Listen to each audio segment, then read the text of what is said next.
Welcome, everyone, to what's going to be another amazing workshop, and how lucky you are to be here on Friday at the beginning of Conscious Life Expo. This is going to be an amazing weekend. I've been coming here since the 80s with every evolution of consciousness that has happened. And my God, in the last 3 years, there's been such an awakening on the planet and within us and in our community. And have you seen the lines out there? People are really hungry to know what's going on, to evolve themselves, and really embrace this time that's happening now, this planetary awakening. And so glad you're all here. We are going to hear from Ahmed Arhan. How do you pronounce your name? Arar Ahmad. He is the Muslim mystic, and his passion has been the magical arts. So you're going to have a real treat as he's been studying many different traditions. He's a multidisciplinarianism. He's Islamic mysticism, Kabbalah, the Vedic sciences, and quantum mechanics. So he puts all that together, as well as the study of the ancient arts of magic. So he's got a lot to share, a lot of secrets to bestow that you can apply to your life to help manifest what you want to create in your life, in your healing, in your world. And that's one of the superpowers that we'd be able to have right now in this world. So I want to introduce you with such joy to the Muslim mystic.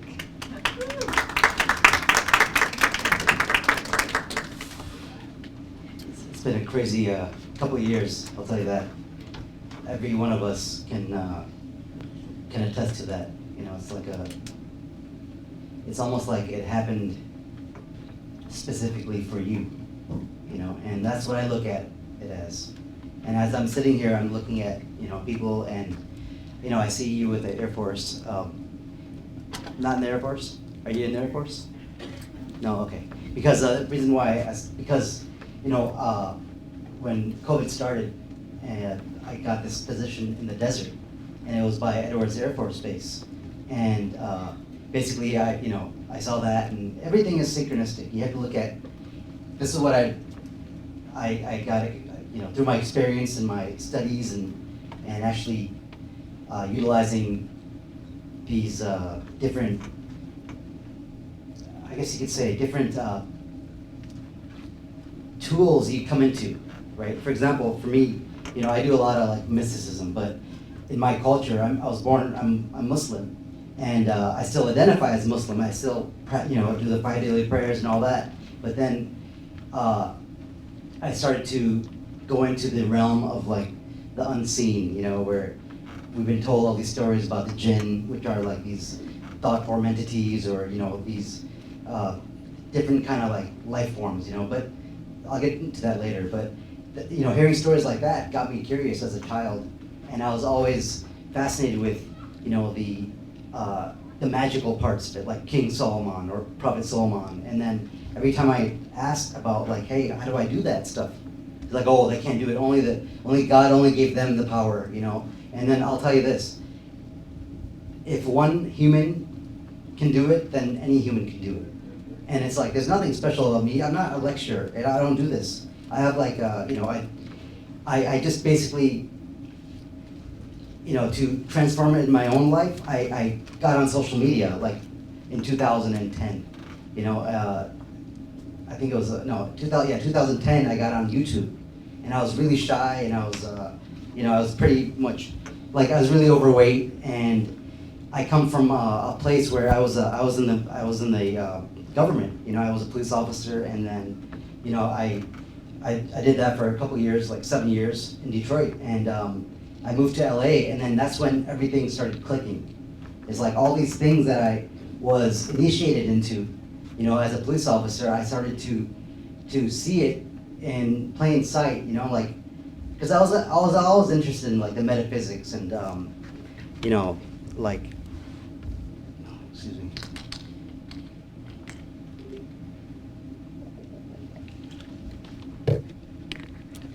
And like, just like mixing that with personal development. Because if you look at it, like each one of us, we're here for some kind of something, some kind of gain, right? Some kind of spiritual gain, or some kind of, I started off, I'll tell you, I'll be honest, it was for like, manifesting, it's like, how do I get that life? How do I get this? Like if I know all this stuff and I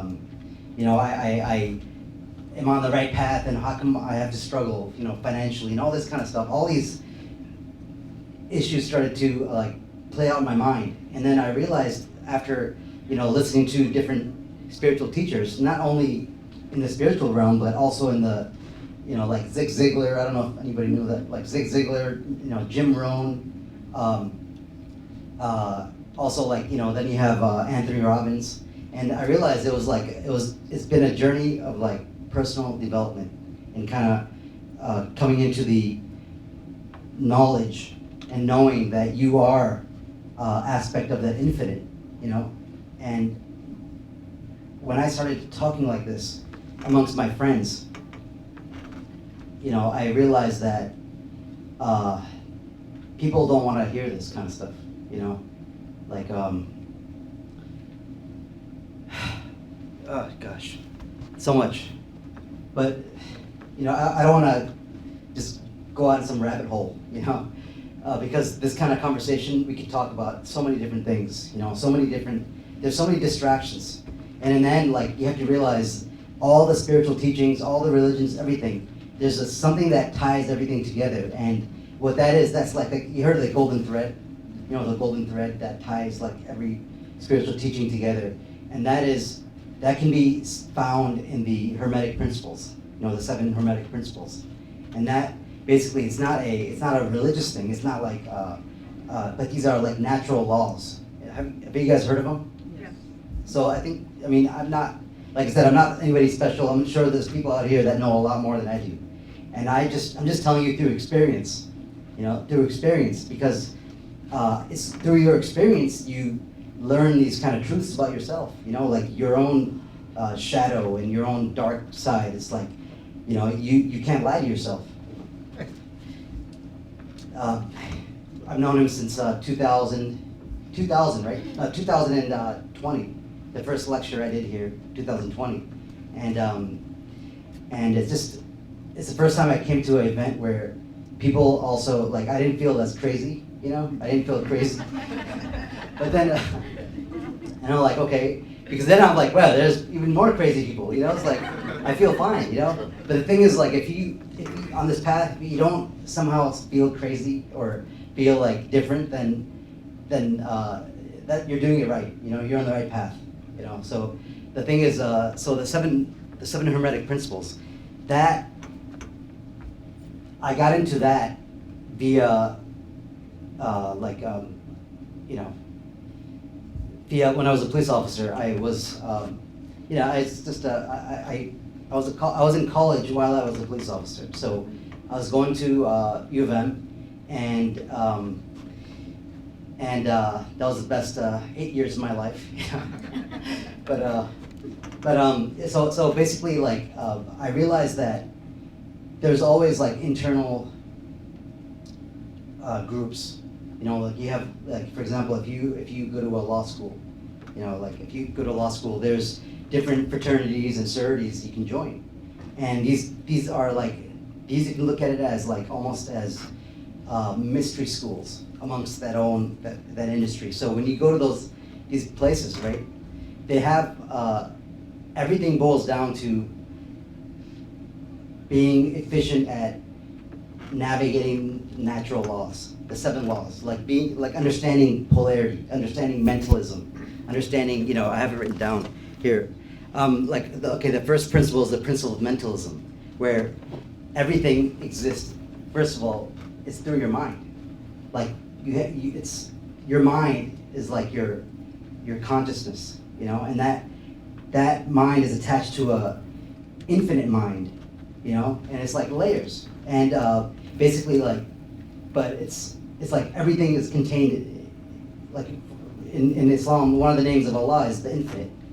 So it's like the infinite, everything that is contained within the infinite. It can't be outside of that infinity.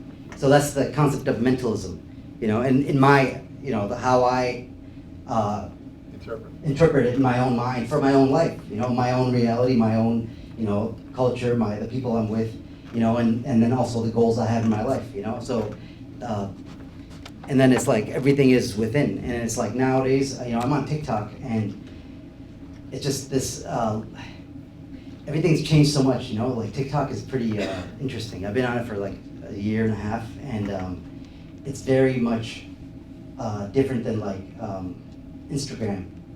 It's a lot more polarizing, TikTok is, and people are just, they have an identity about themselves, and that identity becomes like the ego. It's like it's protecting itself. So I understand, when you tell your friend, hey, who's whatever religion you are, and if you tell them things that are like outside of what they've been taught, there's always going to be a fight back, so psychologically, or it's like, oh, I don't want to hang out with you. You shouldn't be, looking at symbols. Like I have friends, they don't talk to me anymore because, they think it's like some evil thing, but it's technology. It's like understanding geometry, understanding, quantum physics. It's understanding that, you have to, the more you push your mind, the further you push your perspective, and it's like exercising. Your body is like a tool, and you can literally shape it. You can shape it. And, I realized that we all have been programmed. It's through language. It's like even saying things like, I want to lose weight. Like I say, I want to lose weight. And then it's like, then you realize like to have that thought in your mind, like, oh, I got to lose weight. I got to lose weight. Even think in your mind and you talk about it, like lose, right? Who wants to lose anything? Do you want to lose a game? Do you want to lose a match? Do you want to lose your keys? When you lose yeah, well, maybe. That's one thing, yeah. But what I'm saying is like, you don't want to lose anything. Loss is a very low vibration word. And so basically like what happens is subconsciously, you might say, I want to lose weight. And then you're basically, you're going to the gym, you're working out hard, you're doing these diets, and maybe you lose some weight. You lose some weight. And then what happens is you gain it back. You gain it back again, because subconsciously the word loss is always attached to you need to get that back, and you don't want to lose. So like I had to basically understand all these different concepts. That's where the rabbit holes led me to, not to different conspiracy theories and whatnot, like reptilians. Of course I did all that stuff, but it's like, what was it benefiting me? Fine, there's reptilians there. It's like, why do I have to join some groups and always talk about reptilians? It's like, that's what, I was like that. I was the guy that was inviting people to reptilian zone, and then, then it was like flat earth and dome earth and it's like, I realized like all that stuff was actually a distraction, because it is entertainment. It's entertaining, and my ego is like, okay, fine, let's learn about this. But in the meantime, I wasn't doing what I had to do in terms of, I didn't really have a vision of myself. Like, that's what it is. That's where the magic comes in. You have a vision of yourself in your mind. Like, for example, I have a vision of myself, and that reality exists. Like in Christianity and in Islam, it's like creation is complete. Everything that ever existed, ever will, it's all existing right now. So if creation is complete, then it's like different realities. If you could think of yourself doing certain thing, you can vision yourself, that is literally a certain version of you there. It's like, well, I want to experience that version of me. So what you have to do is you have to basically become that version of you through you have to study that version. It's like a movie. It's literally like method acting. It really is. It just it's like, it's that freaking crazy. That's why, you see in Hollywood, they do all the rituals and whatnot, it's right here. I'm on TikTok, and it's like talking about Hollywood, but I realized, wait a second, this is basically Hollywood, And it's just, it is true. A lot of it is true, but the thing is, what does it matter? Like, why, if you, whatever you think about, whatever you focus on, that's going to expand in your life. That's it. And if you focus on all these theories, then you're going to be introduced to more theories.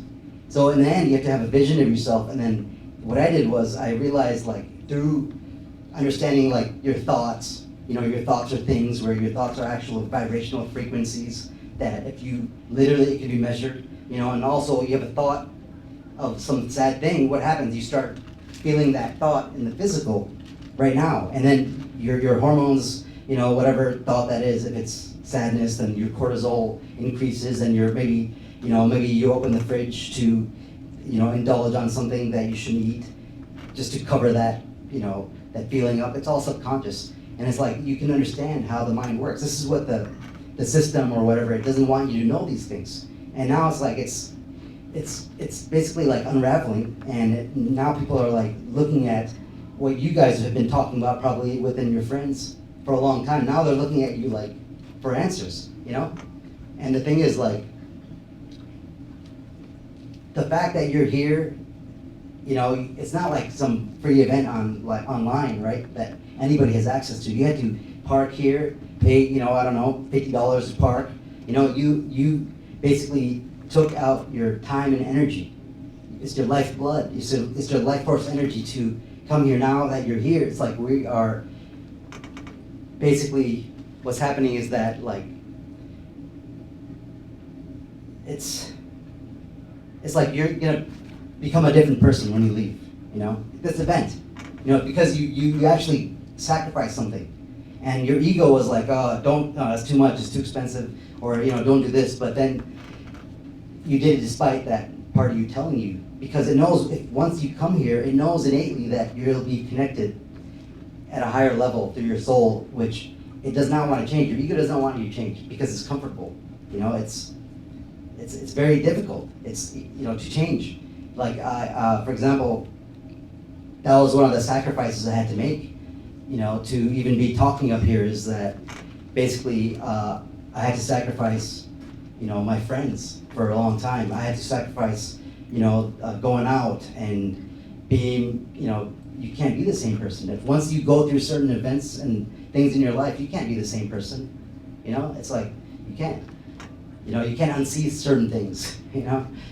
I mean, the thing is, but a lot of people have seen things, but they have covered it up with, you know, substances and just maybe just, you know, watching a bunch of TV, you know, it could be whatever, you know, it could be always hanging out, you know, whatever it is.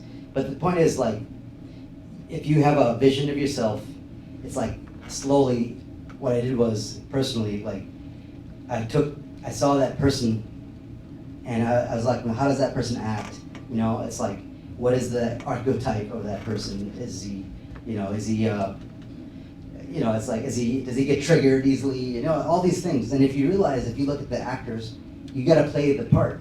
Once you play the character, then the script will change. See, the script is determined by the character in a movie. And, you know, like the background actors, the background actors are just, you know, doing background things. You know, it could be just coming out of the car or whatever, you know, and that they're just doing mundane things. That's what you realize. The background actors are just doing average things, right? So a lot of people, like I was a background actor, I was just doing the basic things, you know, just whatever, right? Just like that movie, Free Guy, yeah. Art imitates reality, you know? And that's a good movie. But it's like you look at yourself as that person. It's like you're the free guy, but it's like, it's not that, like that, but it just subconsciously is like that. You're having a war in your mind. You know, you're having all kinds of things that happen in your mind. You know, like, you know, some people even look at, like, coming to this event as some, you know, like I talked to somebody a couple of years ago here at this event, and they look at this event as like a wormhole of, you know, different, you know, worlds. I mean, I try to understand it. I didn't dismiss it, but it's like, okay, that's too far removed from my image, you know? It's not right or anything. Of course it's true, but it's just, I don't want to go there right now, you know? I don't want to learn more things, maybe not as fast, but since he said that, it kind of made me sort of to realize everything's like a portal, you know? Like if you go to the airport, you know, you go to different parts of the world. It's like literally you go on the airplane, you don't see anything, but get out of the airplane, you're a different freaking country. You know, it's like, who's to say that's not a portal? That is a portal. So I guess he did have an effect on me.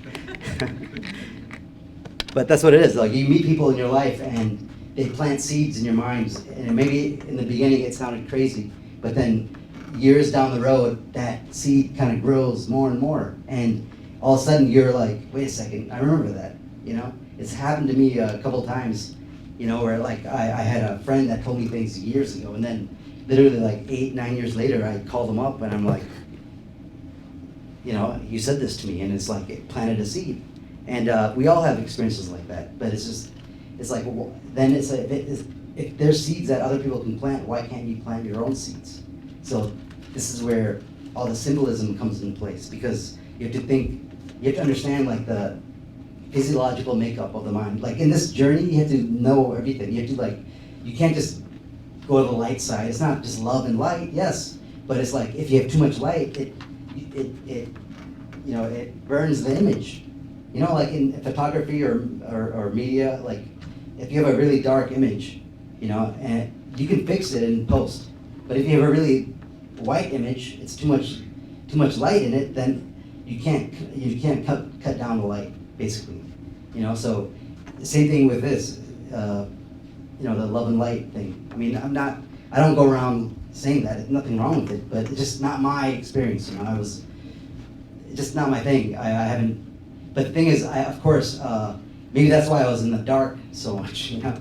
But the thing was, you have to have a contrast. You have to have a balance with the light and the darkness. Otherwise, you can't. If you're all in the dark, then you can't see some things. If you're in the light, if it's too much light, you can't see any contrast. So I think there's a balance between that, and it just I forget what I was saying.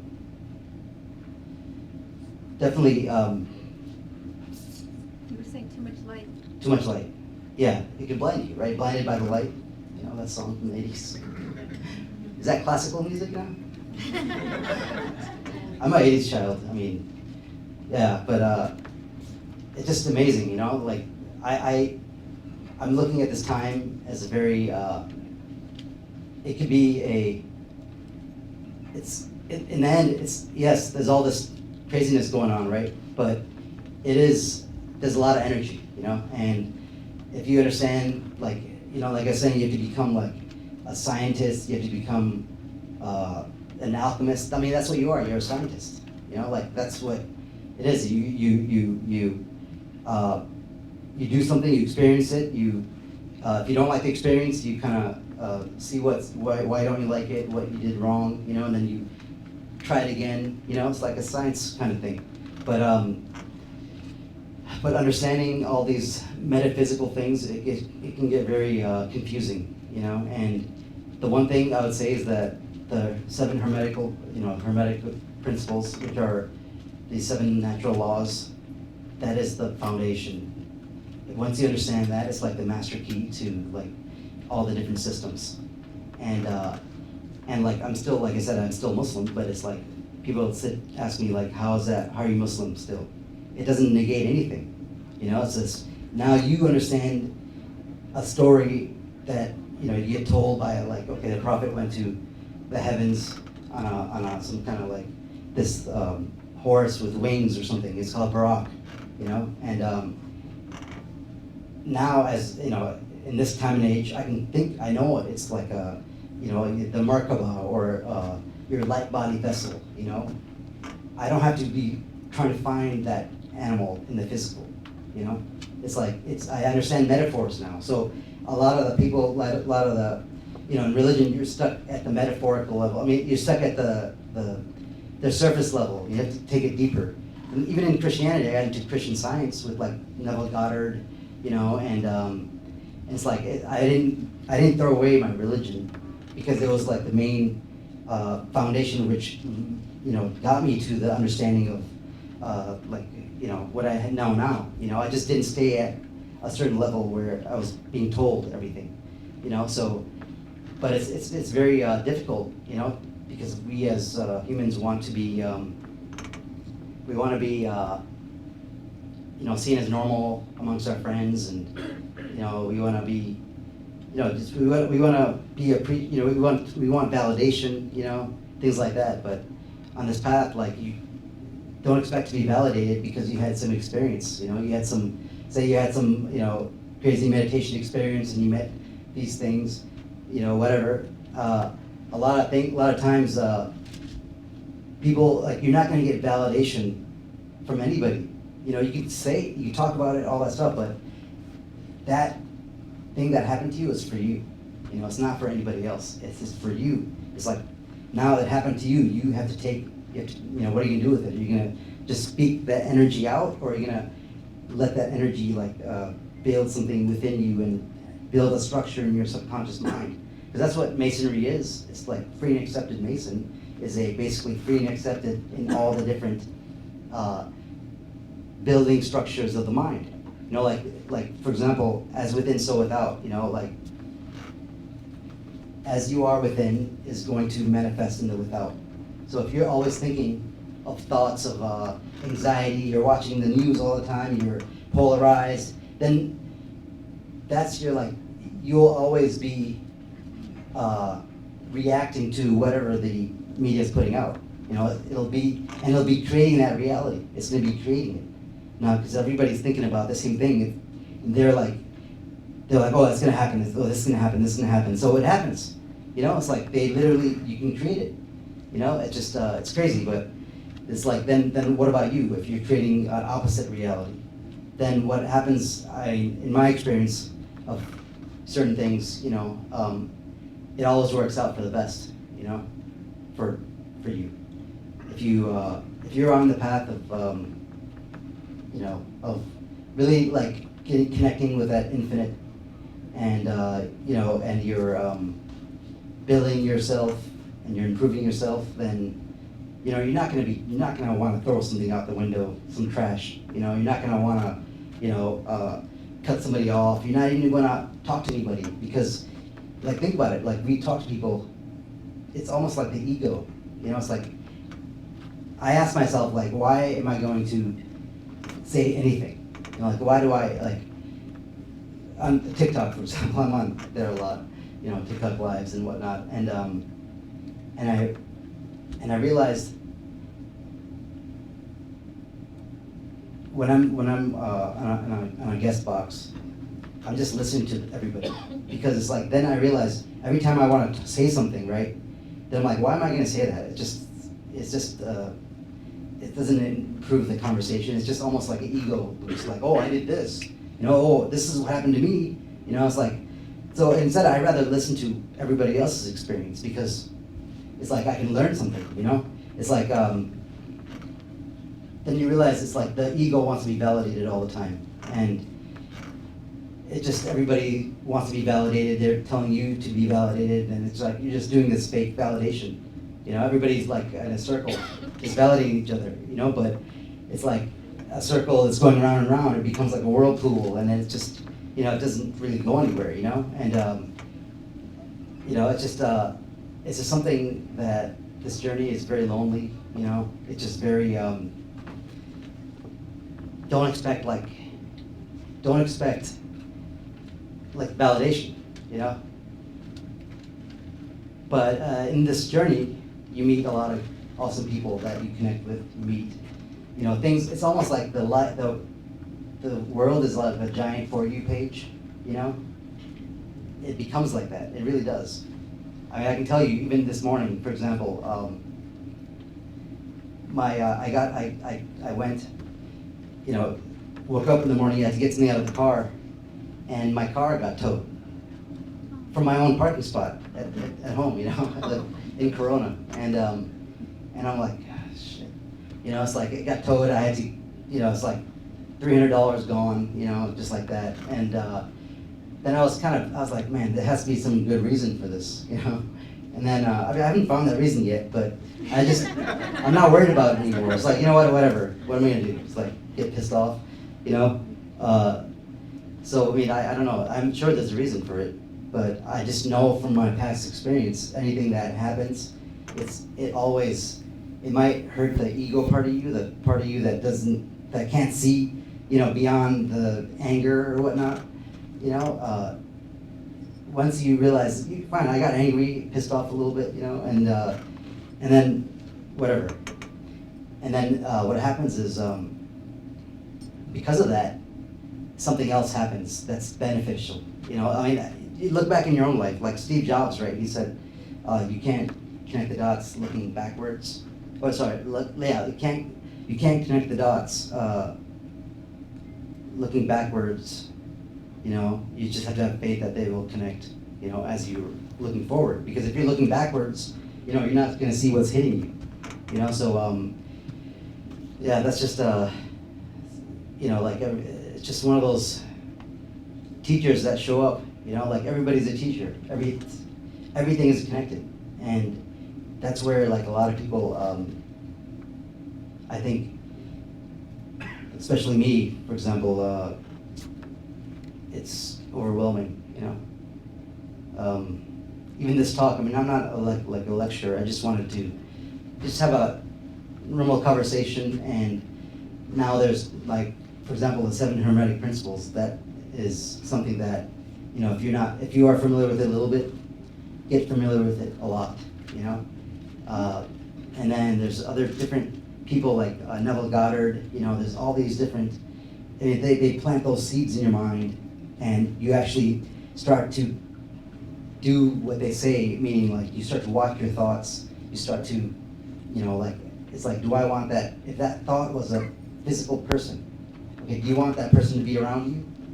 You know, it's like, you almost have to play this like fantasy world game with trolls and dragons and whatnot, and which is, I understand that now, but you know, it's like, but as we get older, we're told that stuff is just, you know, just fantasy and whatnot, but it's actually real. You know, I have a 10-year-old daughter. She says it's real, and she draws them. You know, so it's like, they're real. If you can draw something that exists, like literally it does.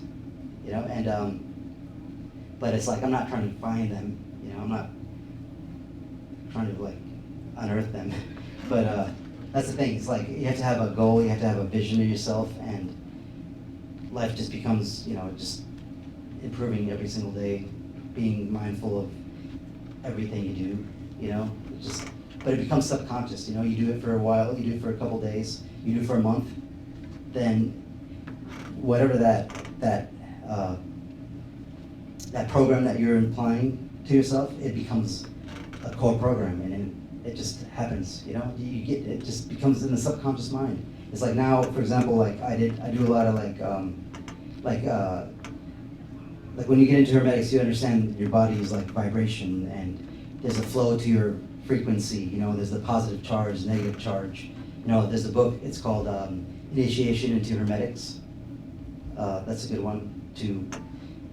It's like a pretty good book, meaning it explains to you how the body moves around. And then if you look into, like, in Islam, for example, when we do, after we pray, we're supposed to like you know, say different names of Allah. You know, it's like on your fingers like this, like, and then it's like, okay, it makes sense. It's like you're saying the word, you're touching different part of your finger, for example, the right hand, and the right hand, you know, is connected to the left brain and the nervous system and all that stuff. Like, literally, when you say certain words and you're pressing certain parts of your hand, you're completing a circuit, you know, and it's opening up different parts of your subconscious mind through the nervous system. These are different mudras, hand mudras, you know, and there's not just, you know, 10 of them. There's like, every single movement is a mudra, if you think about it, you know. And a lot of people, even phones, these are mudras. When you're saying hello, there's a certain pattern. These are all like, basically it's like you're completing the circuit. And when you press enter, right, it does something in the unseen.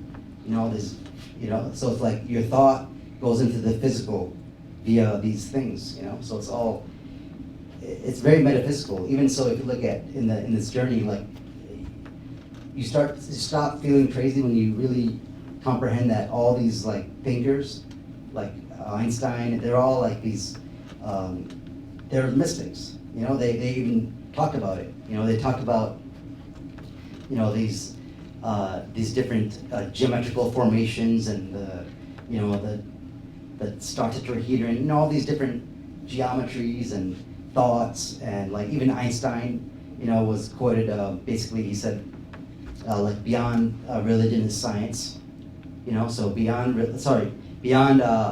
science is spirituality. I messed that up. Beyond, he said, beyond science is spirituality. So everything that we know in science in the Western world, it's only since the 1500s, like how we know it, the scientific method, about 1500s, and but science also, there's the Newtonian physics, and then there's the metaphysics, which enables that physics of the physical to happen, which is, quantum physics and all that stuff. So all these teachings are also found in like the Hinduism, that's what I learned from Hindus, and like, it's like basically they don't even have, it's not even a religion. Hinduism is not a religion, it's a science. That's all it is. It's like basically, I guess the Muslims, when they came over, they saw them in the Hind, in the Hind province, and so they just called them Hindu. They had a spiritual practice, and they just called them Hindus. So that's why they're called Hindus. But I'm saying this as a Muslim, it's like, oh, they pray to idols. No, actually they don't. They look at them they look at each murti, they call them, as an energy. It's like, this is that energy, and you can invoke this energy by doing these things, or by consciously thinking of this thing in this form, this energy in this form, and doing this XYZ, and then you invoke that energy in the subconscious mind to like manifest in your life somehow, like in terms of like for courage and whatnot, everything. So basically, that was like, so then that got me thinking like, okay, there's 99 names of Allah, then each of those names are actually energies. It's like then there's like 72 names of Elohim, and it's like I realized like every single, even my religion, it's all connected to this concept of like this tool available for you, and like all the different prophets, I realized they were just states of consciousness, like Christ consciousness, and then you have like, then I just found out like there's like 30 different Jesuses, and I mean it gets controversial to a lot of people that are, stuck in their dogma, right? But I understand. I mean, I was there at one point, but it just, I believe that if you become the example of the person that is improving themselves, you're basically developing yourself, you're getting better, and every day you're accomplishing your goals, you're going on that trajectory to accomplish your goals and whatnot, then you become like a light to other people, and people want to be around you, because you start to project this understanding of yourself. You are the child of the divine. I mean, I think we're all children of God. I mean, and metaphorically, if everything comes from the divine, and your spark is part of that infinite, then it's like you are the daughter or son of God, and it's, to me, that's not blasphemous. It's more empowering. Now, instead of fearing Allah, I'm going to think of Allah as like a best friend that is my coach, or something like that, and you're not gonna want to do anything that will disappoint your coach. So basically, why fear the coach then? It's like fear is it's a very low state of mind. If you fear your boss, if you fear your mom or dad, or your if you fear somebody and they're always around you, that means you have to like tiptoe on everything. You can't even, it's like you fear.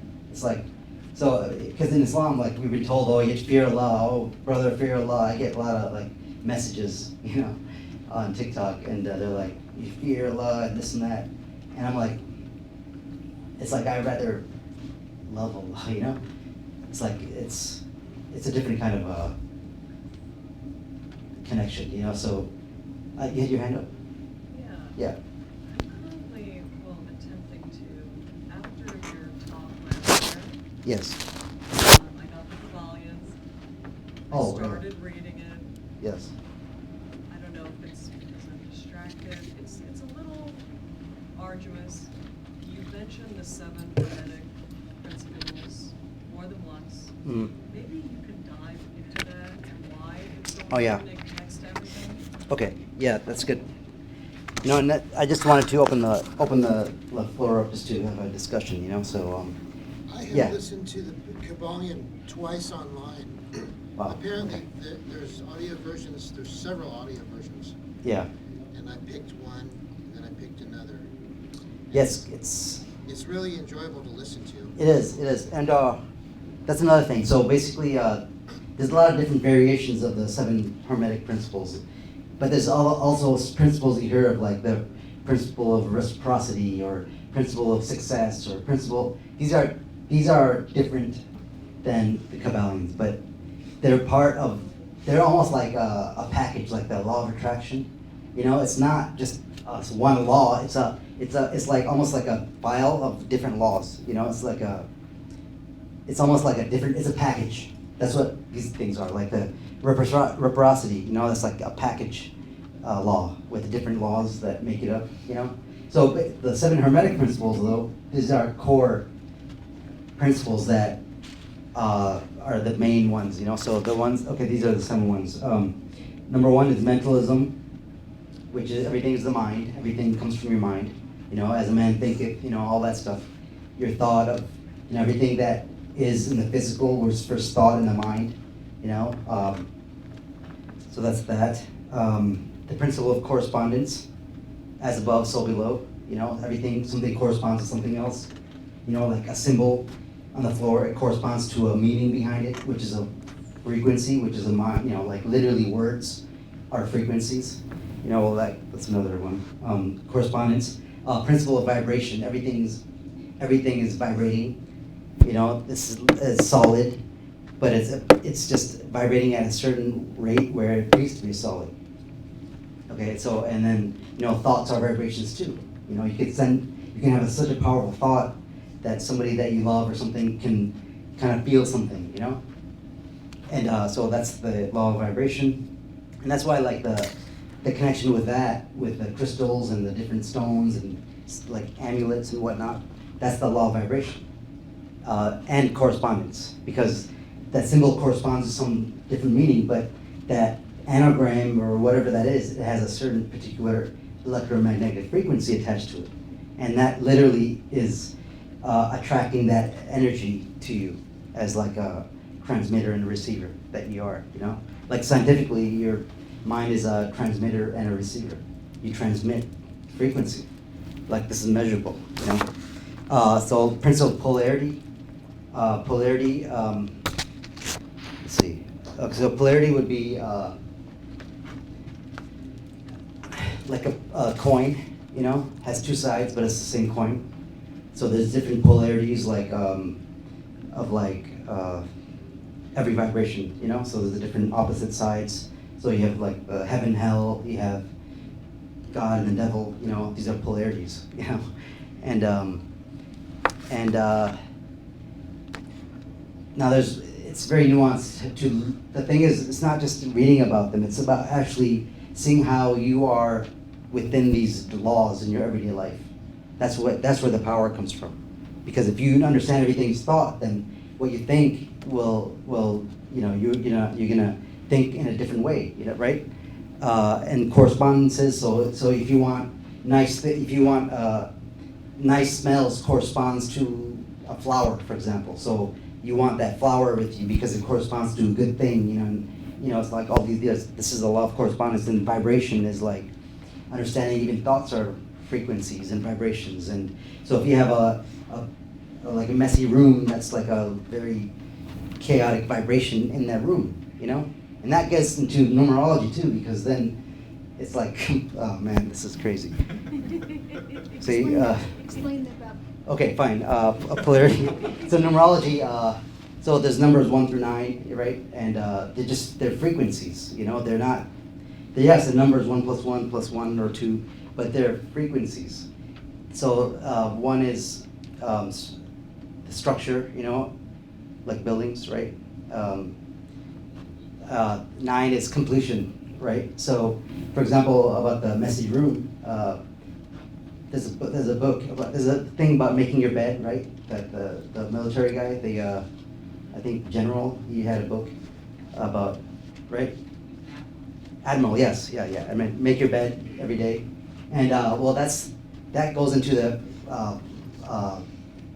completion. For example, when you wake up in the morning, right? You wake up in the morning, and then you make your bed.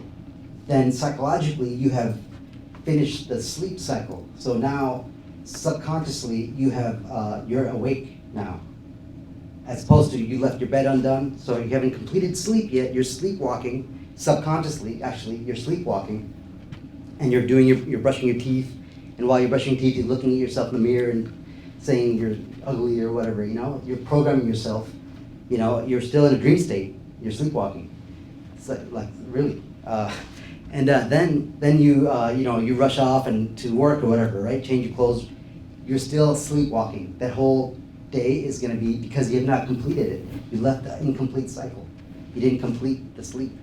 So it's really interesting when you understand like the numbers and frequencies. So you can get into that on your own. It's like I will say some things. I guess like that's numerology though.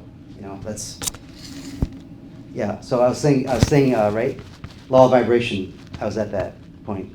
So so stones, for example, like you have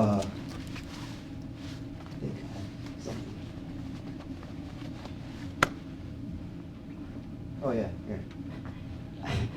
Yeah, I carry around a stone in my pocket, but whatever. It's a little crazy, maybe, but so this is tiger's eye. So it's a frequency, right? It has a certain frequency attached to it, and it is the frequency of courage.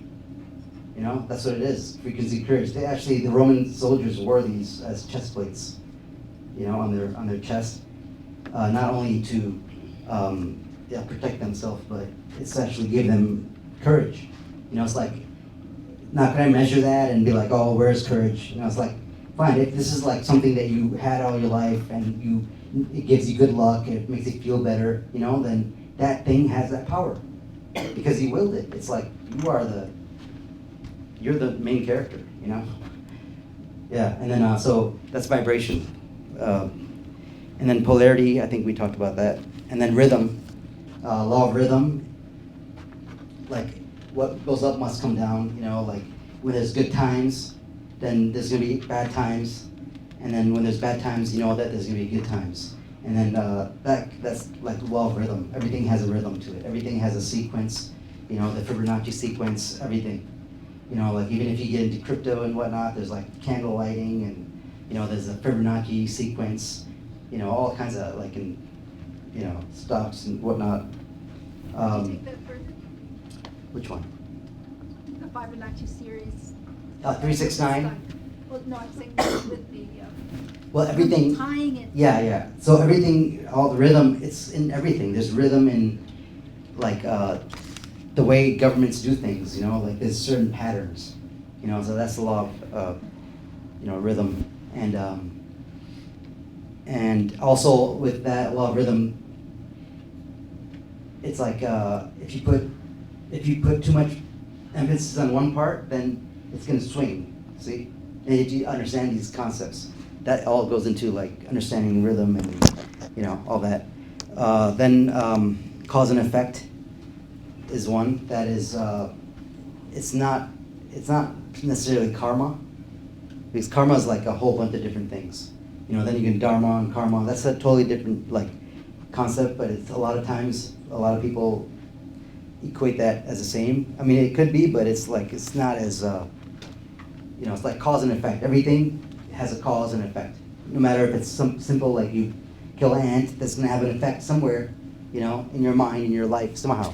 It could be little, but whatever. But the thing is, cause and effect, and also it goes further into studying Kabbalah. Like this is the lowest realm. This is the Malkuth. you know, which is the underworld also, and basically Malakuth, and it's ruled by certain energies, you know. It's a realm of like Venus or like desire, you know. People have desires here. It's like we're tied to the flesh. Also, it's like in Klipoth in Kabbalah, like it's ruled by Lilith, you know. I don't know if you know that who that is. Yeah. What So is he? yeah. So it's okay. So what's the point of all this, right? It's like, what is the point of knowing all this? That's what I ask myself a lot, you know. And if it's not improving, for example, me, if it's like, you know where you are now. It's like a game. It's like literally this is a game, and there's a structure to it. There's a literal structure to this game, and even how it's built. People say, oh, like Freemasonry and all, it's evil, this and that. It's because the founding fathers, they were Masons, fine, but the Masons got taught by what? By who? The Jesuits. The Jesuits got taught by the Sufis, the Sufi mystics, you know, and the Sufi mystics had a system. They were taught by, like, you know, it goes all the way back to like, you know, to the different mystery schools, you know, and basically the 7 principles are the core of all of them, and it's just like, okay, what? So you understand, like your power, you know, it's empowerment. It empowers you, you know, and it's like, it's really like the world we live in is a Masonic system. You know, there's certain shapes and certain, you know, energy flow, you know, and it's not evil, it's just a system, you know. And it's like, how do you hide something like that? You make it evil, and you make it like scary. You know, people don't want to approach things that are scary or dark places because, you know, since you're a child, my daughter's 6 now, and about when she was 4, right? I was watching Netflix, and I was watching Chucky, The Bride of Chucky. It was like a trailer, right? It was The Bride of Chucky, and it's like a remake. You know how they are, right? And I was watching the trailer, and my daughter saw it, and I thought she was sleeping, but she was looking, and she got so scared, you know, when she saw Chucky's bride. And ever since then, she got scared of her dolls, and she doesn't like to go in dark rooms anymore. And you know, it's like, what happened? It's like, because like it took a year or so for her to really be like ingrained into being scared of the dark, you know. But the thing was, it was because of that introduction to her seeing that doll. She didn't have that fear because it wasn't shown to her. Because when she saw the doll, it's real to her. Because the children, you know, when they're little children, like reality and fantasy, it's basically intertwined. That's why they talk to the dolls, and they have this, you know, all the tea and everything, you know. It's like they're literally having a tea party. But then now, they see that scary thing, they all of a sudden get scared of the dark, they get scared of things. And then later on, when you look at, you know, this is all looked at as dark things, you know, understanding symbolism or understanding numerology, that's dark and evil. So it's like, it's ingrained in us by this system that now, like the Gnostics would say, the demiurge, or, you know, like the false, you know, God that has basically, it's like, it's prophecy, right? And even in Islam, it's like the Dajjal is going to be the false god, and everybody's going to worship the Dajjal, and you know, XYZ, all these things, right? But then you look at, it's the same thing as the Gnostics believe that same thing. So, and it's like, I tell that to my Muslim friends. It's like, everything we have learned has came through a certain system that told us, that has defined the infinite for you. Here you go, there you go. You don't need to know anything else except these books, and you can't think outside of them. You know, it's like, that's what we've been told. By who? You know? Yeah. So I had to go back and read the Quran after I got older. Yeah. And the religion was pushed on, well, it wasn't really pushed on me, my parents didn't push hard, but I was never attracted to it. And reading the Quran in English, I didn't resonate with it. Honestly, a lot of the scripture sounds like it's coming from the ego, and I couldn't believe that God would sound like that. So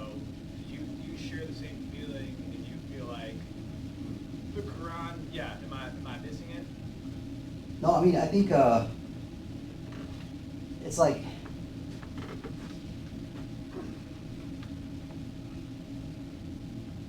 I don't know. Are they talking about different stories, or? It's like I believe it. I believe all those things as metaphors. I mean, in my mind, it's like, you know, it's like I like conversations like having, you know, with about Hadith and whatnot. To me, it's very like, it's like, it's a waste of time to even, you know, it's like, where did it come from, right?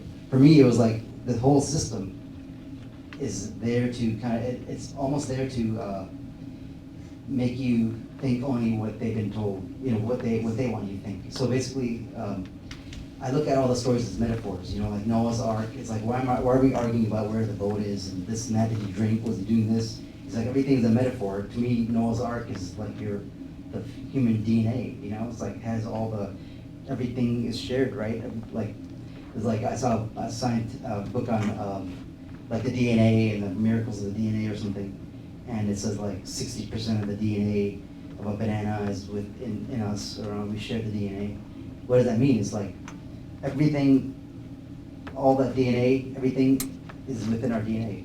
You know, like we share it as, you know, like with snake skin and everything.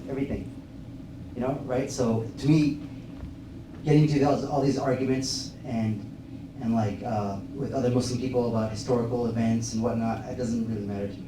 Everything is like a metaphor or a fable.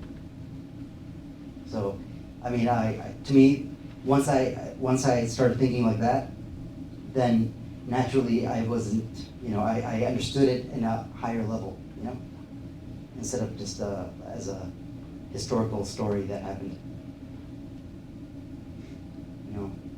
It's more of like just the, you know, like, isn't those merciful? It just go that there's really extended monologue about that. It seems like. Well, I mean, it's these are. trying really hard to convince you. That's the thing that didn't sit right with me. Okay. Well, I mean, I don't know. I mean, with me, I looked at those attributes as basically energies that you can basically invoke. You know, so like mercy. You know, mercy comes from a lot of different things, right? You have to have like all kinds of other things that make something merciful. You know. I don't know. I mean, like, the different attributes are just different aspects of the infinite. That's all. And it's part of me. Like, how do you get courage? If all things belong to God, like courage, wisdom. That's the name of the Elohim, right? Wisdom. You know, that's one of the names of Allah too, the wise. So it's like I don't know. I'm just a vessel for the wisdom. But to have wisdom, you have to have certain other things. You know. So that's how I looked at it as. Just like, I look at myself as a channel. And it's like, where's that thought? It's in my mind, though. I mean, yeah. That's what, I mean, as long as like, I don't need an intermediary to have a relationship with the infinite. And these scholars are not they're fine, they had set a certain understanding, but it's like, that was 1,000 years ago. Like, I'm not saying it's wrong, I'm just saying you can build upon it, you know? Are you saying that even the Quran being passed through just by like word of mouth at first, and not being written down for some time, are you saying that that's the intermediary there? I'm saying that intermediary is like the system that tells you you can't interpret it any way. You have to interpret it like these scholars. You know, you have to go within their boundary. Anybody else have a question? I just talked a little bit. So when you're talking, Yeah. you talked about alchemy, so are you studying the Emerald Tablet of Hermes? Yeah, so the Emerald Tablet, like, this is the Kabbalion, you know, but in terms of like I utilize the systems that, okay, I'm gonna utilize it to kind of, you know, shape myself into some version of myself.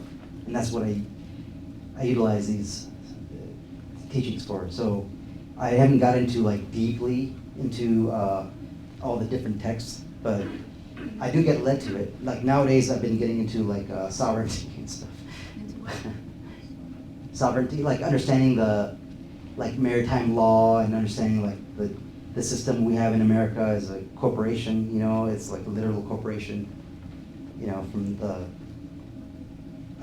what said that was the 1933 with the gold standard and the reserve currency, and then the big deal, what is it? Not the big deal, the New Deal, the New Deal, and how the Social Security number, but I'm not gonna get into that, but it's a really interesting, but then even when those people talk about that stuff at a high level, it all ties down to natural law and like the 7 principles, really. You know, I think the last one that I didn't talk about was the principle of gender. You know, that's the 7th principle. That's the, and that's an immutable law. There's immutable laws and there's immutable laws. But this is an immutable law where it's principle of gender, where everything has a frequency, has a masculine or a feminine with it, you know, or a certain mixture of that. So like everything has energy in it, you know, which is masculine energy or feminine energy.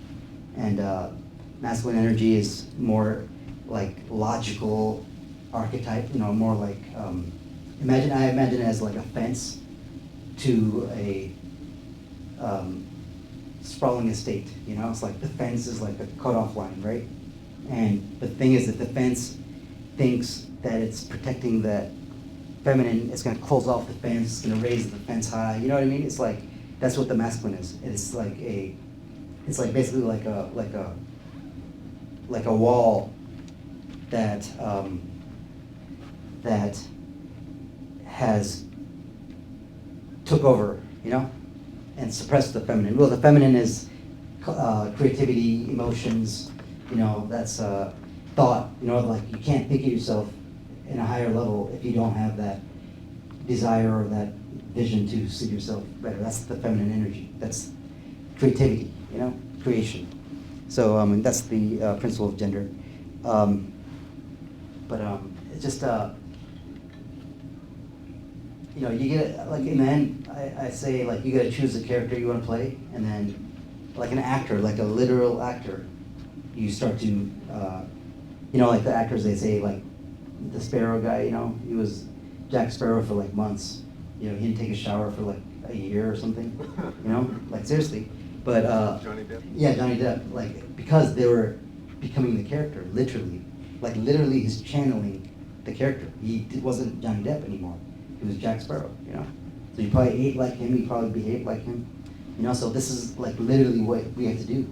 I mean, this is what I have, and like it's difficult, yes, but you know, I have a certain vision I might share, but but it's like that extreme. So then, if as that actor, you start to really be very mindful of how you act, right? It's like how you even be, you know. It's like it's almost like you become that person, and then you eat like that person, you know, everything.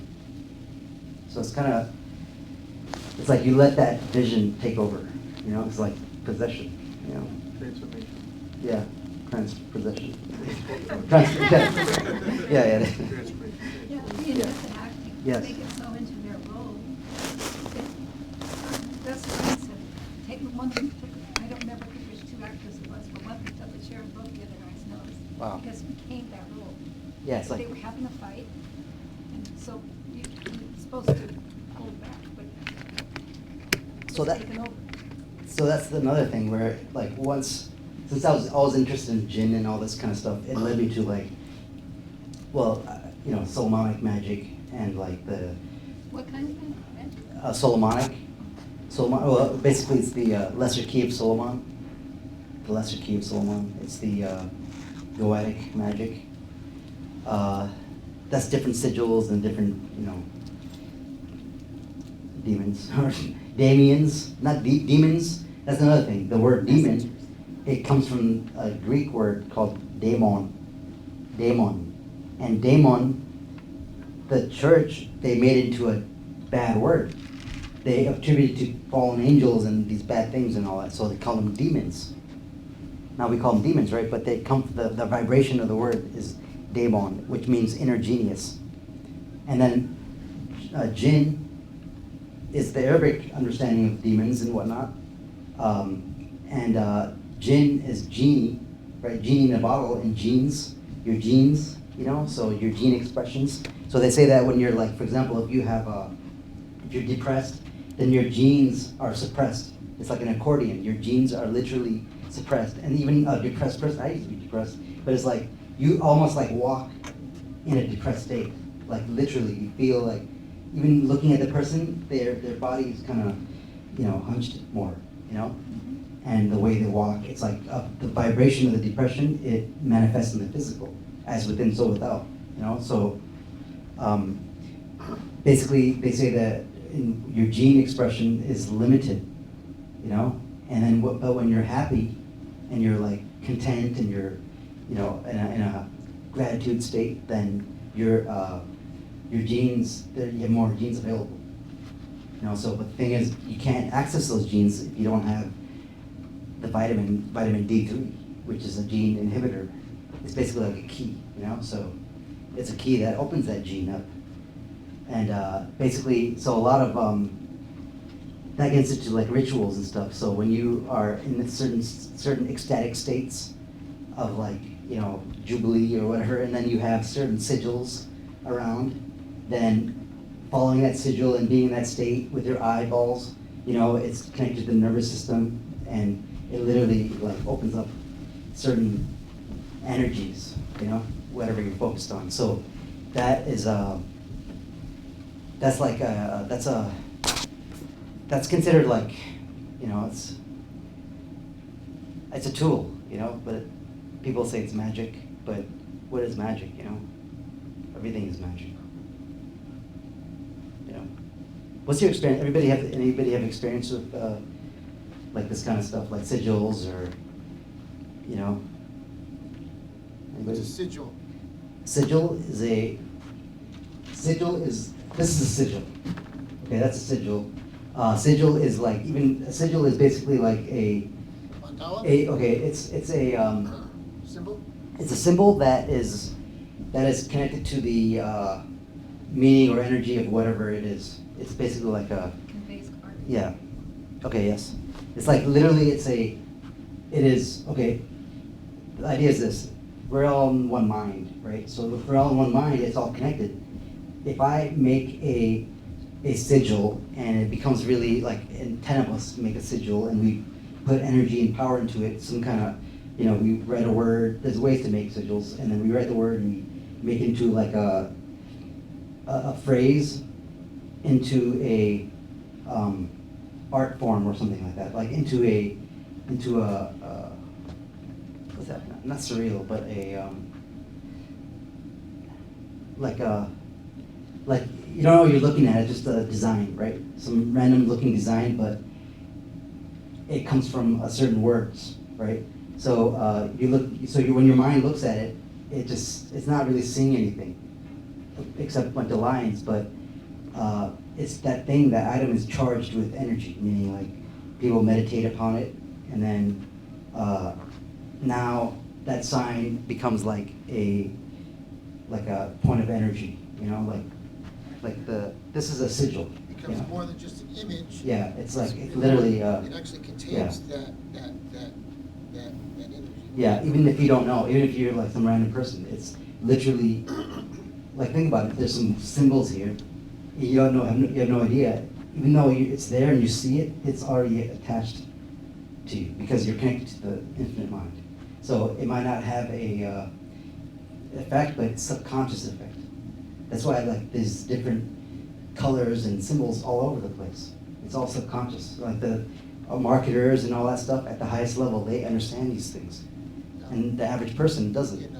It takes on an inherent meaning that is independent of whether or not, say myself, would believe it or not. They say that because Jesus' name, or of his names, the different names he has had, but those names, because they've been uttered and so many times over the centuries and a few millennia, that just saying that the sound of that particular name brings something, Yeah. invokes something. Just Yeah. saying that name, or looking upon the cross, because so much spiritual energy has been devoted to that symbol, that it has become, it actually has become that. Mm. Whereas before it was just an image. Now it actually Yeah. is that. Yeah. It's like Yeah. what someone was talking about, something called the concept of morphogenetic fields. Morphogenetic Mm. fields. Terence McKenna was talking about morphogenetic fields, or some other English guy, philosopher who's still alive. Well, But I was just yeah.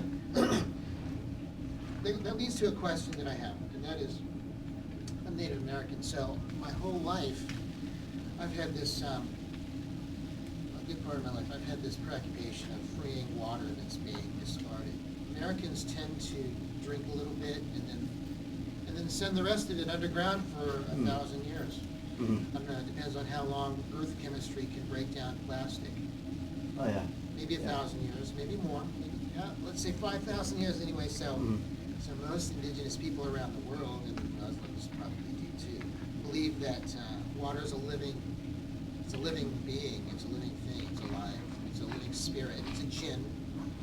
Yeah. And what kind of karma or what type of fate would you be creating for yourself, or what kind of curse, or bad luck, or bad karma, or spell would you be creating if you were condemned a living entity to be underground and Well, I'm gonna drink this. and not free for 1,000 years? If I was Captain's height. Oh, I see what you're saying. Throw it Okay, into a it's like that. wastebasket. Yeah, I see. Throw it into a wastebasket, and that living entity's I going see to what you're be saying. I see what you're underground, trapped as a prisoner for 1,000 years, and it was because of something that I did. I did that, either consciously or Well, unconsciously. I think- And so, my whole life I've been seeking out those bottles in the trash. Oh, I see what you're saying. To free the Okay. water, and Yeah. I've literally freed Wow. thousands upon thousands upon thousands of gallons of water. And It's like people- a and people genie. think I'm crazy. You're the freer of genies, Well, basically. people think I'm crazy, but I was just wondering what does that indicate about Americans? Because they do that. What does that mean? Is that? What if you freed up these entities that are in the water and they went and possessed that person? You know? See, then That would be maybe kinda you open like- up a whole other. It's very aspect. similar to the idea, Americans used to like to put a black man in prison for his entire life. And he might have Yeah. not done anything at all. In fact, mostly of the time he didn't do, as Yeah. like a single thing. But they loved to put a black man in prison for 50 years. They liked it. They enjoyed it. They got off on it in some way. And so I think it's kind of similar. I think Americans actually like to do that. I don't know. Because I've observed them before they actually put the water Maybe it's bottle us. in the trash, they make sure that the cap is tight. I'll tell you what I do in that What does situation. that mean? Never thought about it before. I What never does thought that about it mean? before you. I don't know, it's some sort of evil. It's some Yeah. sort of evil. So are Americans evil? So I'm gonna say as an American, Maybe. I'm gonna avoid it. Maybe. As me now, what I'll do is I will free up water when I see some on my path, but I'm not gonna go to other paths and free up their water. I'm gonna free it up in my path. Yes, of course. So it's like this is my path. I'm not gonna go to other people's. Like I have my path. It's hard to be responsible. I'll make my for path other so big that Yes. other people can utilize my path. people. That's what. It's kind of interesting too, people don't know about, the chemtrails that Mhm. you can call themselves, which are water, air spirits. Yeah. They will help you. Yeah. They will clear the air. Like, And yeah. I call on them all the time, and I say, could you take care of this? And then I don't. Yeah. And And it's amazing how within 45 minutes, it's like, yeah, it is, you're right. Like the more I, like every day I have it's very important to have a daily habits, like especially when you wake up in the morning and understand that, your body is, you're waking up from a certain frequency state because you're in a sleep state, theta state, and then you can imprint your mind in theta state. That's a different thing with headphones and whatnot. But when you wake up in the morning, try not to wake up to like an alarm or something very startling, and then listen to, like I listen to certain things, you know, like mantras and different things that basically imprint my mind right when I wake up. And then those days always work out for the best. They do, no matter what happens. And some days I do. What days always work out for the best? Those days. Which, Every day that I listen to those mantras. oh, I see. Right when I wake up. Some days I forget, not forget, but the day before something happens, but I always listen to it, as much as I can, maybe 5-6 days a week. Now I realized for the past few weeks that it's like, why not listen to it every day, It's like, man, it's like, what are you willing to do, for what you want to get in life, And that's what I like about coming to this kind of event. You learn a lot. I see different people. Even it's like gives me inspiration. It's really awesome. But anybody else have any questions? Would you say that, because I'm looking at the Abrahamic religions and other religions that popped up, that has coincided with when the activity of man became discovering agriculture, growing grain, growing a certain range of crops, and then needing to protect those crops for his tribe, for his nation, building walled cities, walls of Jericho, the grain, something to protect the granaries, the grain from tribes, neighboring tribes that wanted to get that grain. And then religions. There was a coincidence of the religions being formed near societies that had developed agriculture,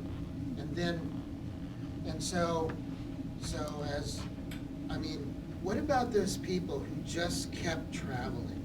They just kept traveling, and they had an entire rest of Asia to discover, and then they had 2 more giant continents on the other side of this unknown side of the world called the Western Hemisphere, and they simply kept traveling. They didn't stop to invent agriculture and to build walled cities and to build religions such as the Abrahamic religions and so forth.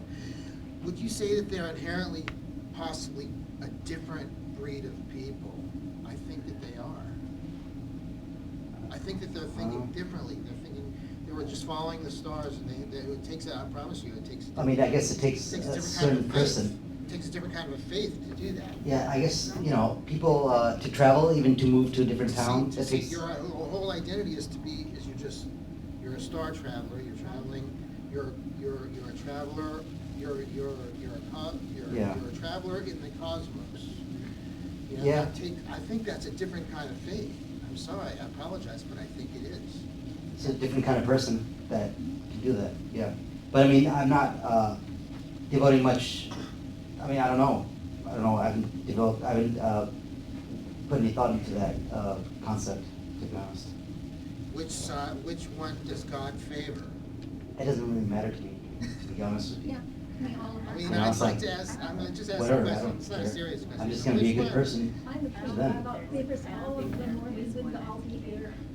We're all Yeah. the same, I know. Yeah. Yeah, it's like, yeah, Balance, there has to be Yes. yeah. balance to it, so. But of course, I haven't thrown away my faith, it's like I still do the tenets and stuff, but the thing is, I don't get caught into the surface level things It as does everybody kind of else. matter because- And I don't get triggered, It does kind of matter because what we have here is a lot of people coming to these continents of the New World, and their spiritual and religious identity is such that they feel that they are bestowing blinding white light upon a savage land.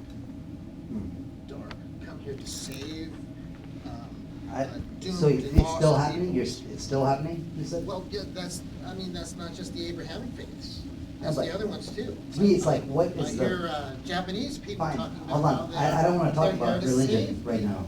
Well, we're not talking about religion. Save this place, save this Bro, entire continent. We understand. And its people. I don't know. I have a certain vision, and that's not part. I don't. It's like the thing is like, what It doesn't bother do you want? It doesn't bother me. It doesn't. But I see it as I'll kind tell of a you, problem and because should I when let you, everything bother me? because when Don't you, be full of I bothering see it as a energy. problem because when you feel that you're here as a bestower of blinding white light upon a dark and savage land, then I know it empowers you. I know, then you should- It empowers that group of people. You have a lot of passion in To that. behave a certain way. And do you have like a TikTok They page? can take whatever they Or- like, right? They can. Look. Yeah. What's your name? Well, I'm saying this because Islam is a Abrahamic religion, one of the Abrahamic religions, Mhm.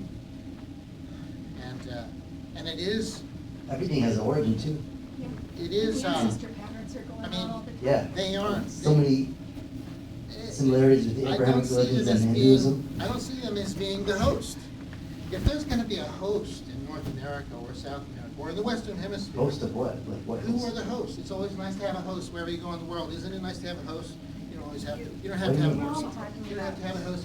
But wouldn't it be nice if You're there's a little host off topic. anywhere you go Yeah. in the world? Isn't Yeah, I it, don't- isn't it nice if there's a host? There's a lot of things that we're, Yeah. but we're dealing with what we're hearing. Yeah, you have a question? About this. Yeah, when do you feel like the most happy in your life as far as like when you feel like kind of aligned in your spirit? Is it like when you're of service or? Yeah, it's a good question. Yeah, just. I see, in yeah. your own life, what do you feel like? Me personally, I mean, of course, everybody's different, but me, it's when I realize like I have everything I always ever wanted. You know, it's like, I don't have a Ferrari, but it's like, I can't, maybe, I haven't focused on one, but the thing is, it's just when I feel like I am grateful for the things I have, and it's, even if it's the little I have, and I take care of it, and that's my body, that's everything. It's my family, then that's when I feel the most, like, energetic with ideas, and, I don't wanna, that's when I feel I the think best. yeah, the gratitude is the key. Yeah, the gratitude, like, Les Brown, anybody know him? Yes. Yeah, Les Brown. Yeah, gratitude, raise your attitude, or something like that, altitude and attitude. But yeah, like, for sure, I mean, gratitude is like, it's basically like, people say they're grateful, right? But gratitude is an action, and it requires an action. If you're grateful for your car, you're gonna take care of it. You're not even gonna like accelerate crazy, because everybody knows, like transmission, whatever. But the point is, like, if you're grateful for your health, then you have to be, like, even if you don't eat the healthiest things, then, and you're saying you're grateful, a grateful person, then how can you be a grateful person to anybody or anything if you're not grateful to yourself? Because it starts from you, so it's like you can't love you can't give anybody any energy or anything if you don't have it within you to give, So that's my answers. What about yourself? The most happiness is when I feel like, I guess that you feel like the divinity where you're put on this earth, and like especially when you're being of service to somebody, or like you're giving your gift. Like I love to play music and like to share and sing, and when I play, I emanate like this grand amount of love just for the other person to feel what I've gone through, So to give them the gift, like when I sing it, I sound like I'm from like the South, Yeah, like yeah. the 1940s blues man. Okay. Like, where's that coming from? And I just like to transmute like that insurmountable amount of love, and also that I've been through it. Like especially when someone shares a painful story, like, oh man, I've been through that. Mhm. That's when I feel like the most at home, and the gratitude I get. Yeah. And what about, so a lot of people, in this path, when you learn about yourself, it's very lonely. Has anybody suffered loneliness? Yeah. Yeah. That's very tough one for a lot of people, I mean, me included. Just because even I could be around my wife and everything, but because I can't share with her certain things, it's a certain kind of loneliness. It's not only physical loneliness, but it's mental loneliness too. But for me, I've learned when the phone's not ringing and I go, oh my God, what's happening? I cherish those silent times that I can do what I want. I appreciate everything so much. Yeah. But the mystics, they claim to have a relationship with the Great Spirit or God or the God of the cosmos. Well, yeah. So there, you always have that. That's true. That's that- the- That spirit to. Yeah. to- Then it's like, That's your family, you know? yeah, like, yeah, you're right. It's like the loneliness is like, okay. You're never really lonely. Exactly, there's always things around you. And I was gonna say something about that. About the, what was your question? I mean, what was your comment? You said something right before. Well, I was just saying that,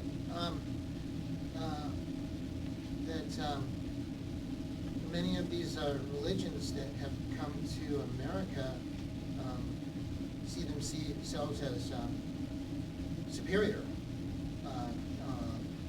Oh. They've come here to bestow. Yeah, so Well, loneliness. Christians talk about the city on the hill. You heard that concept?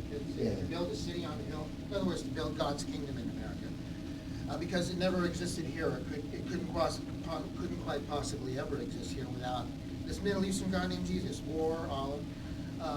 And so there are indigenous people of the Western Hemisphere who disagree with that. Okay, I remembered what I was gonna say. So you said that about loneliness, right? Yes. So there's always, so mystic, for example, this is just words. You look at words and you, if you wanna know the secret, a lot of secret is in the words. You look at the etymology of the word as it's literally different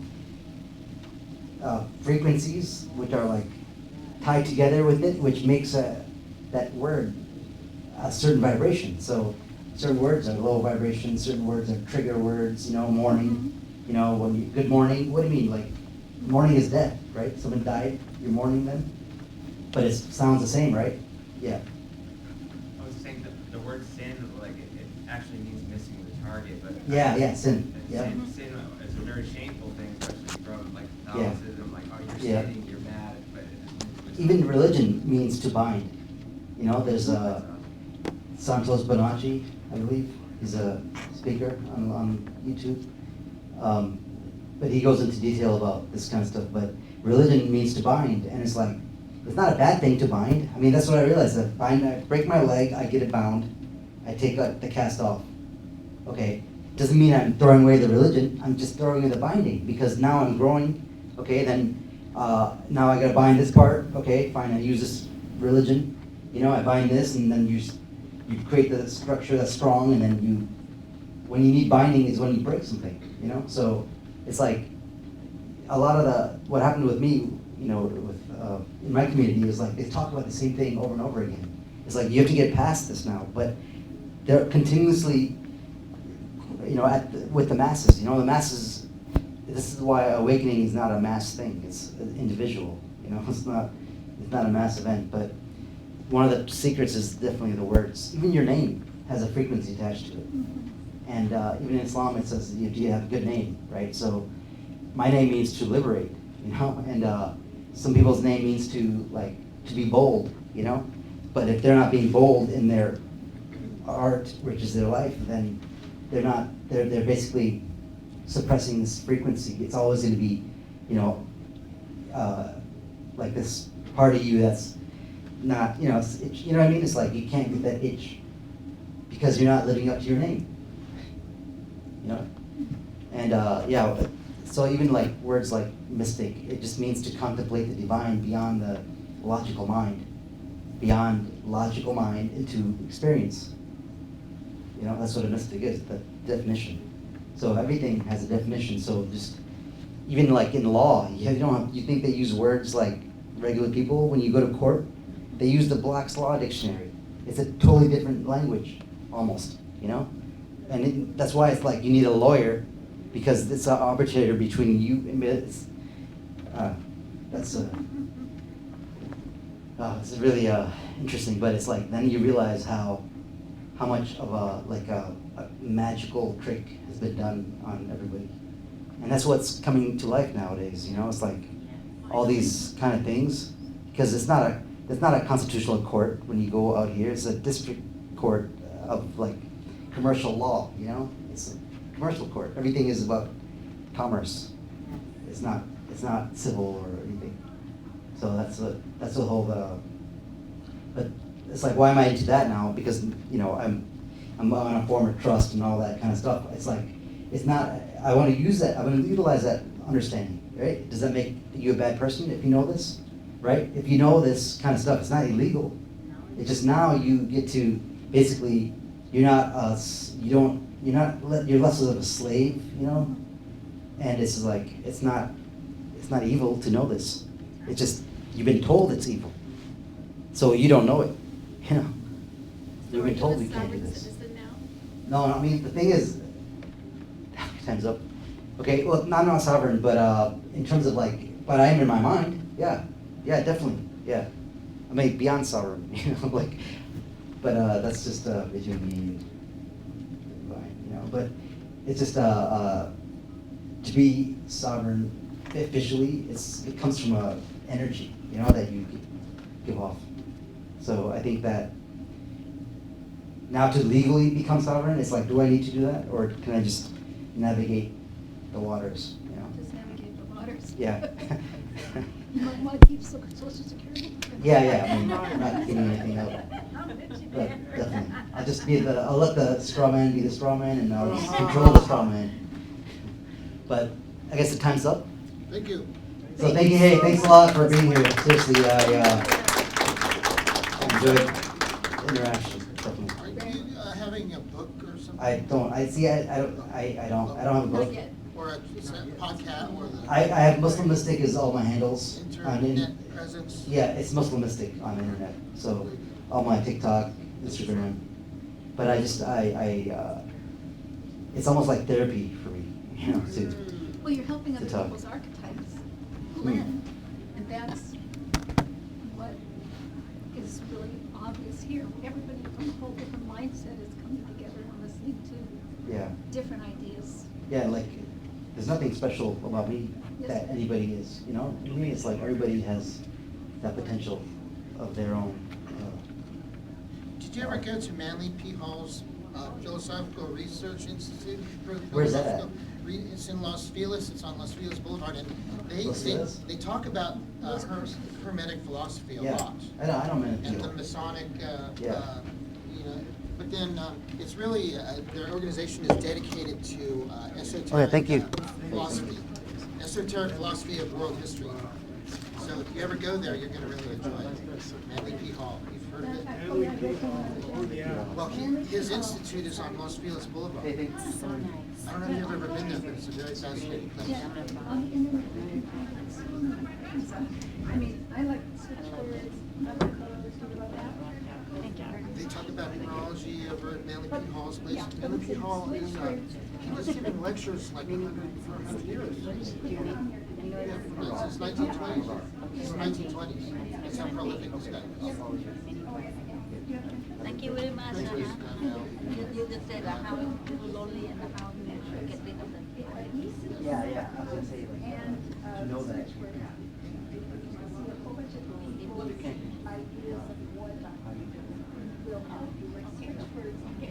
Thank you.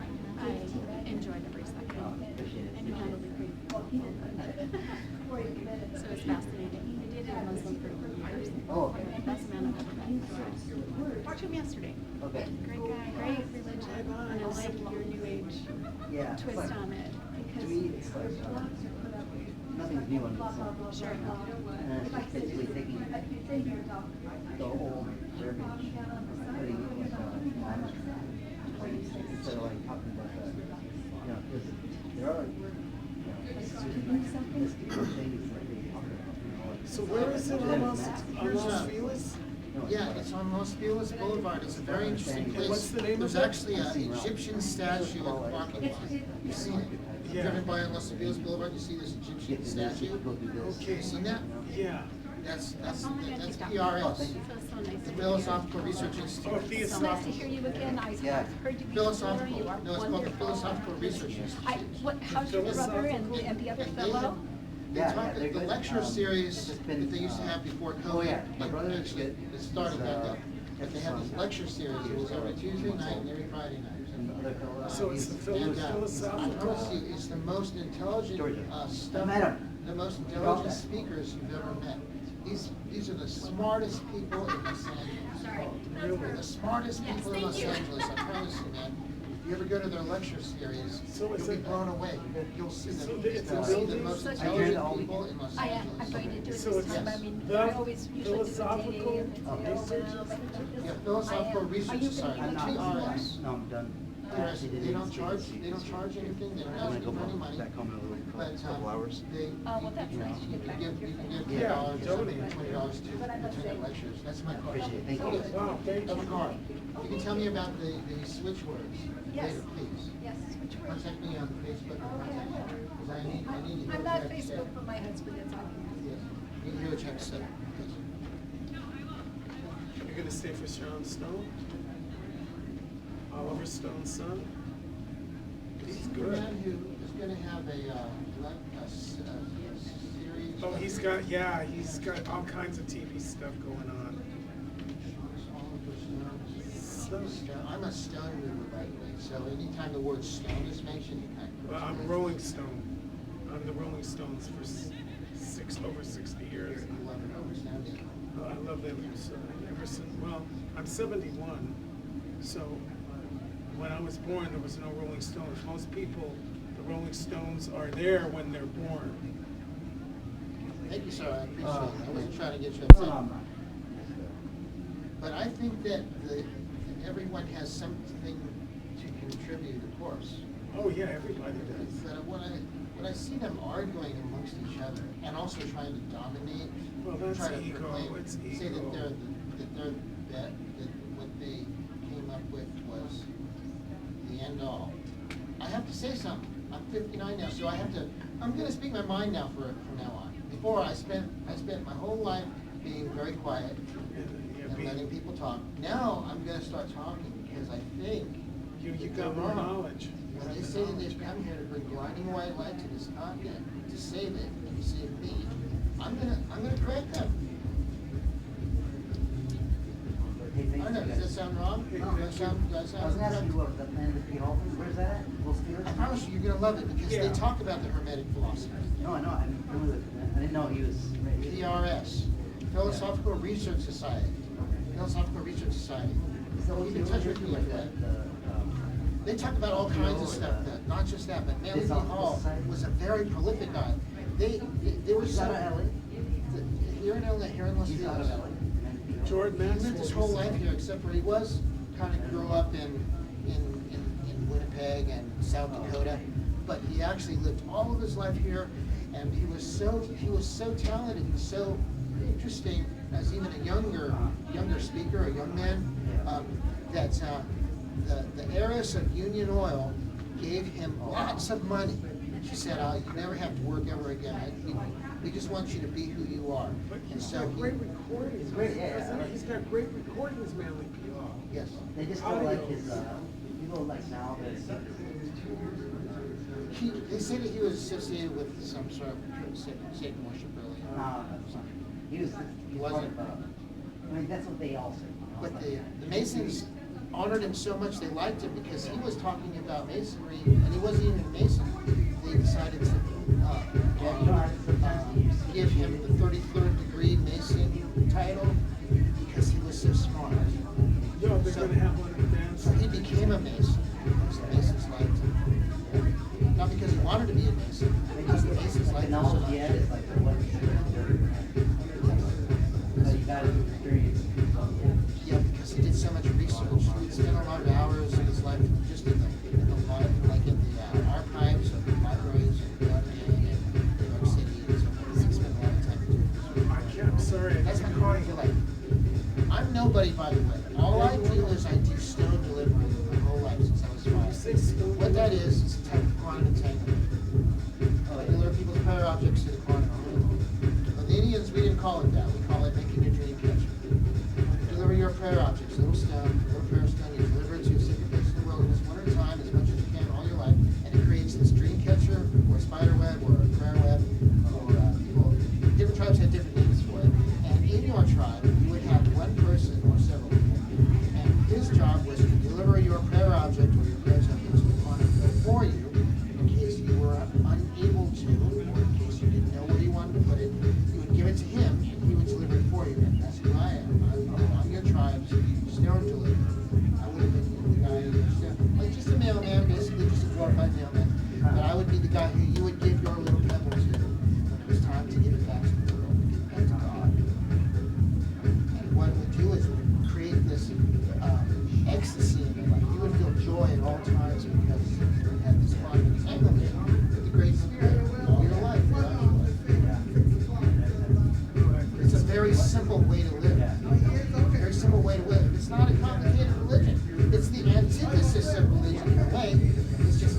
spirituality, it's just pure.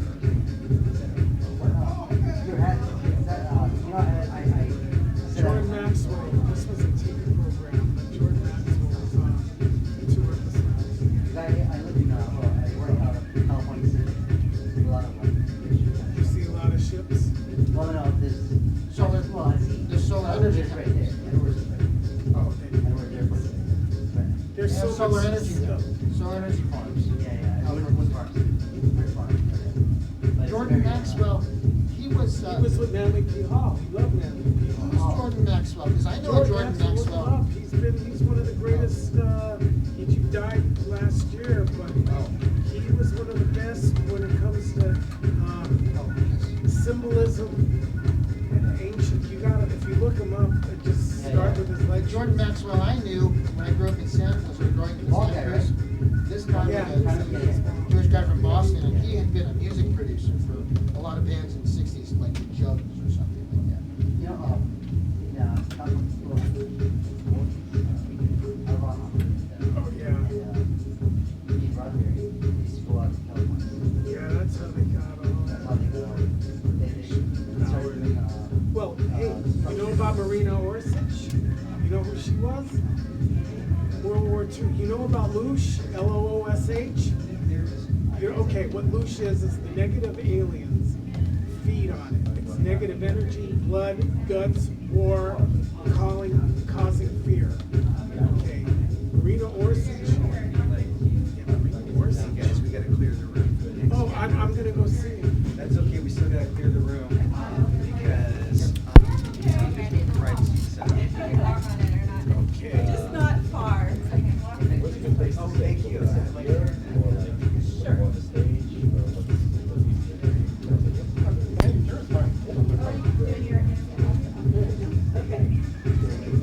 Yeah, where do you want, yeah.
That's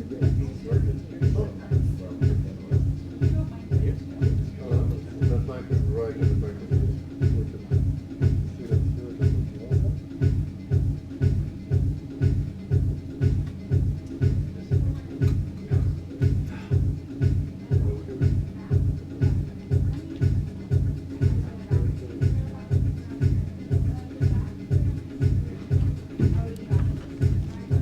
I've seen you do check, check, check. Right. Yeah. Check, check, check. Check, check, check, check. Interesting question. Okay, this one with you. We got it. Okay, perfect. So, oh, yeah, great, thank you. Just trying to find a tissue too. I don't know if there's any, like a little box or a little pack of Kleenex would be great. Thank you.